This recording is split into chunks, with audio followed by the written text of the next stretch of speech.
प्यारे मित्रों, बाइबल के जानकारी के इस कार्यक्रम में मैं आप सबको फिर एक बार हार्दिक स्वागत करता हूं। आज हम बाइबल के प्रथम ग्रंथ उत्पत्ति ग्रंथ के बारे में मनन चिंतन करते हैं। उत्पत्ति ग्रंथ अध्याय 1 पद संख्या 1 इस प्रकार कहता है, प्रारंभ में ईश्वर ने स्वर्ग और पृथ्वी की रचना की। ये बात हमें कहती है कि ईश्वर एक हैं और ईश्वर इस संसार के सृष्टिकर्ता हैं। वो अपने सर्वशक्तिमान शक्ति से इस संसार की रचना करते हैं। और ये उत्पत्ति ग्रंथ हमें ये भी कहता है कि ईश्वर हमारे कर्मों के अनुसार हमें फल देता है। जैसे एक लेखक ने कहा है, कर्म करो तो फल मिलेगा, आज नहीं तो कल मिलेगा। जितना गहरा है कुआं उतना ही मीठा जल मिलेगा। इस जीवन के कठिन प्रश्नों का जीवन से ही हल मिलेगा। आज हम जब इस उत्पत्ति ग्रंथ के अध्याय के बारे में विचार विमर्श करते हैं, सबसे पहले हम इस उत्पत्ति ग्रंथ में कितने अध्याय हैं और इसको कैसे विभाजन किया जा सकता है, इसके बारे में विचार विमर्श करें। पूरे उत्पत्ति ग्रंथ में 50 अध्याय हैं। उसको हम 2 भागों में बांट सकते हैं, आदिकालीन इतिहास और कुलपतियों का इतिहास। आदिकालीन इतिहास अध्याय 1 से 11 तक हम पाते हैं और कुलपतियों का इतिहास 12 से 50 तक के अध्यायों में हम पाते हैं। पहले आदिकालीन इतिहास में अध्याय 1 से 11 तक हम पाते हैं ईश्वर द्वारा संसार की रचना, मानव का पतन, पाप का विकास का ब्यौरा इसमें दिया गया है। इसके अलावा हम इस आदिकालीन इतिहास में हमारे आदि माता पिता आदम और हव्वा और उनकी संतान काइन और आबिल, नूह का जल प्रलय और बेबीलोन के मीनार के बारे में पढ़ते हैं। दूसरे भाग में हम कुलपतियों का इतिहास पाते हैं। विशेषतर 4 महान व्यक्तियों के बारे में हमें वहाँ पर बताया गया है। वो है अब्राहम, इसाक, याकूब और उनके पुत्र, विशेष रूप से यूसुफ के बारे में हमें इसमें बताया गया है। आइए हम सबसे पहले कुलपतियों के या आदिकालीन इतिहास के बारे में जानें।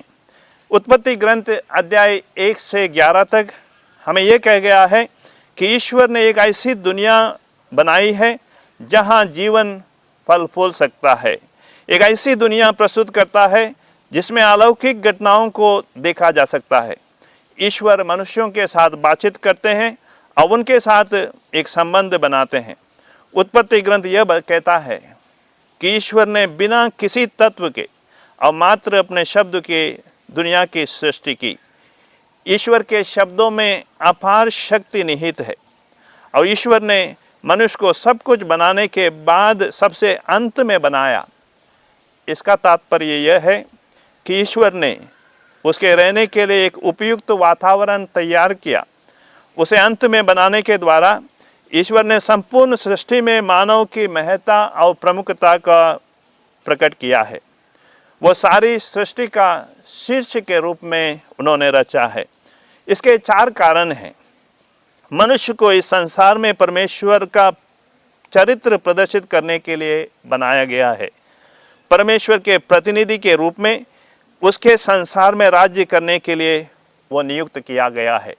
दूसरा, वो सृष्टि की सारी क्षमताओं का उपयोग करें, उन क्षमताओं को बढ़ाएं और उसकी सुंदरता और सुव्यवस्था को बनाए रखें। तीसरा, जब मनुष्य सभी चीज़ों पर अधिकार कर उस पर शासन करता है तब वो ईश्वर के कार्यों में साझेदार बनता है, और जब वो ईश्वर के कामों में साझेदार बनता है तब उसके और ईश्वर के बीच में एक गहरा संबंध स्थापित होता है। चौथा, ईश्वर मनुष्य को आशीष देता है। परमेश्वर ने उन्हें एक बगीचा दिया, ऐसी जगह जहां वो नई दुनिया का निर्माण कर सके। परमेश्वर उन्हें बताता है क्या अच्छा है और क्या बुरा है, और मनुष्य के सामने वो विकल्प रखता है। वो विकल्प या चुनाव करने की आज़ादी मनुष्य को दी जाती है। दो विकल्प मनुष्य के सामने है, परमेश्वर के बताए गए भले और बुरे पर भरोसा रखना या अपनी आज़ादी को अपने हाथों में लेकर खुद भले और बुरे का निर्णय करना। अध्याय 3 में एक रहस्यमय प्राणी सांप को दर्शाया गया है। परमेश्वर के विरुद्ध विद्रोह करने वाला प्राणी मनुष्य को विद्रोह और मृत्यु की ओर ले जाना चाहता है। मनुष्य खुद अपनी आज़ादी को अपने हाथों में लेकर खुद भले बुरे का निर्णय करता है। उसकी कहानी नियंत्रण से बाहर हो जाती है।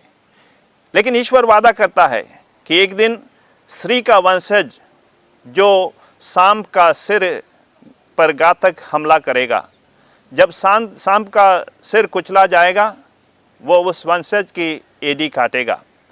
अध्याय 3 से 11 एक विद्रोह की लहर बढ़ता हुआ हम पाते हैं, जो हर स्तर पर मानवीय संबंध को तोड़ती है। उत्पत्ति ग्रंथ 7 से 9 में नोवा के वृत्तांत है। इसमें पाप को तेज गति से विस्तार होता हुआ हम पाते हैं। मानव जाति एक ऐसी अवस्था में पहुंचती है जहां वो पश्चाताप करना नहीं चाहती है। इसका कारण ईश्वर पाप को बाढ़ के द्वारा नष्ट कर देते हैं, लेकिन भले लोगों को वो बचाते हैं। मनुष्य का विद्रोह और घमंड की निशानी बन जाता है बाबिलोन का मीनार, पर परमेश्वर उनके घमंड को तितर बितर कर देता है। मनुष्य ईश्वर के बराबरी करना चाहता है, लेकिन मनुष्य अपने ईश्वर के समान जब बनना चाहता है तो ईश्वर उनकी योजना को सफल नहीं होने देता है। संपूर्ण ग्रंथ का प्रमुख पात्र परमेश्वर है।